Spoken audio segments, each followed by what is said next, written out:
What's up, guys? This is Hit You Good, and today we're going to be discussing an assault rifle in Battlefield 4 that you may have been sleeping on.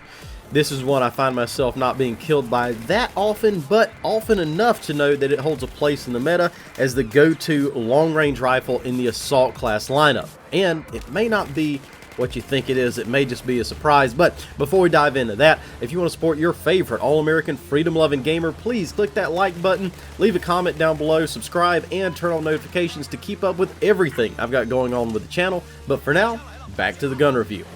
In pretty much every other game that I've played, the AUG has always seemed to serve as kind of a go-between, or a hybrid, if you will, of an assault rifle and a submachine gun. Especially so since it was the bullpup design. So I was pretty surprised to really dive into the stats of this weapon and realize that it's nothing of the sort in Battlefield 4. Don't let the bullpup design fool you. The AUG is particularly good at taking out longer range targets than you might think, but overall the gun is pretty decent. You'll find guns like the M416 and the AUG-A3 being a tad bit more versatile, but when utilized in the correct manner, the AUG will definitely hold its own and even excel when used in its strength zone, that being in medium to far away engagements. In doing a lot of these gun reviews, I've found that Battlefield really does work differently than COD when it comes to weapons, loadouts, and stats. Instead of Battlefield having a quote-unquote meta, the game's most popular weapons actually turn out to just be the most versatile ones, and the best players know which firearms to use on what maps and in what situations. Battlefield is a game reliant on slight edges that you can get over your opponent rather than just running a meta gun. In this particular case, the AUG should be used when fights are going to be medium to long range, excelling slightly past the competition at range and coming up slightly short in CQB. Its faster muzzle velocity and decreased spread give this platform the upper hand when it comes to engaging moving targets at range. As far as the recoil goes, the AUG actually has substantially less upwards recoil than either the M416 or the AUG-A3 at just 0.26. With 0.17 right and 0.22 left, you'll need to pull down on the mouse or stick and slightly to the right to control this weapon. This platform also has a lesser first shot multiplier than the more popular firearms in its class, coming in at just 1.95, so that first shot that you get should be fairly accurate compared to some of the other guns. Considering this weapon's medium fire rate of 700 rounds per minute and recoil pattern, I found it most effective to wield 5 to 7 round bursts, dealing out enough damage to take out an enemy if you can land your shots consistently just in one burst if possible. One area that AUG does give up some ground in the assault class is its reload times. Now, don't get me wrong, this is definitely not the worst by any means, but I think particularly for me, I found myself pretty spoiled with the M416 sub 2 second reload, and then you go over to the AUG's 2.5 second tactical reload and 3.1 second reload while empty. It's a pretty big difference and something you should be aware of. It's not that big of a mark on this gun's reputation, but you've got to be aware of this when you're using it, especially when you're like me and you're a habitual reloader.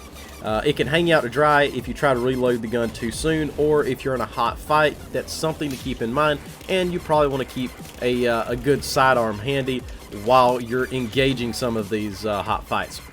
Likewise, if you come up against an MP7 or other submachine gun, it's going to outdamage you close up. There's just no two ways about it. Fortunately, considering the AUG is a bullpup design, you do get some mobility bonuses up close, and with certain attachments you can work to minimize the weapon's weaknesses in this area, taking away accuracy penalties for firing on the move.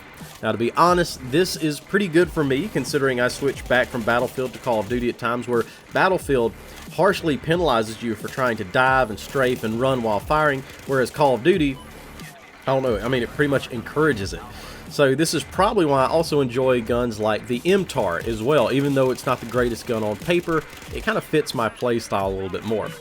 However, instead of working to minimize this gun's weaknesses up close, I've found that it helps much more to just beef up its strengths. The biggest two things that make this platform more reliable at long range compared to the M416 and the AUG-A3 is both its reduced spread and muzzle velocity. I think this is probably the second highest in the assault class at a blistering 670 meters per second. The M416 and the AUG-A3, they're only putting out 600 and 620 respectively. Those 50 to 70 meters per second can make the difference in nailing a moving target at range, and pretty much missing all your shots. But like I said before, instead of trying to mask this weapon's weaknesses, I'd much rather improve upon its strengths, and we're going to do that by adding a heavy barrel. This heavy barrel is going to increase your recoil in a bit, but in so little quantity that just pulling back on that stick or pulling back on your mouse just a tiny bit extra is going to take care of that, and you might not even notice. That heavy barrel is going to decrease the penalty for automatic fire, and it's going to tighten up that spread even more than the stock form that the gun offers already. After that, I'd recommend the stubby grip as well. That is also going to improve your accuracy even further, and with the right recoil control and the right burst fire technique, you're going to be nailing targets no matter how fast they're trying to get away. So as far as optics, it's totally up for you to decide. I did run this with a 3.5 times at one point, and it was perfectly usable, but only when keeping your enemies at a pretty decent distance. Otherwise, any red dot sight seems to operate pretty well. Like I said, it's all up to you on what you like. As for accessories, most players utilize the laser as it's substantially tightening up that hip fire, and it gives you the edge you might need to capitalize on any mistakes that a SMG wielder might make if you run into them close quarters. I personally don't put a laser on a weapon like this unless I'm just trying to make it more versatile. Having to constantly remember to turn it off is a hassle when I was mostly using this at range or some fairly safe back raging moments. I do want a fairly reliable secondary as well. Like I said, in some cases that reload might just leave you high and dry, but if you're used to using the M416 or other super fast reloading firearms, that's probably going to be the case. I always keep my Deagle at my side all the time, and it's a fantastic sidearm. 2 shots and people are dead. So in conclusion, is this gun the best in Battlefield 4? No, absolutely not. But with the way that this game works, with stats and weapons and firearms and loadouts, none of them are. Underrated? Hell yeah, it is. It's definitely underrated. I don't see this gun a whole lot on the battlefield. Every now and then I'll see it, but it's perfectly viable for range. As a matter of fact, like I said, it even outperforms some of your normal assault rifles due to that very high muzzle velocity. If you like running assault class, I recommend trying this one out the next time you have an objective with some long open lanes, but still want to keep your buddies rezzed up and fighting. So once again, I appreciate you guys watching this. If you want to support your favorite all-American freedom-loving gamer, don't forget to like, subscribe, and turn on notifications. Y'all have a blessed day and happy gaming.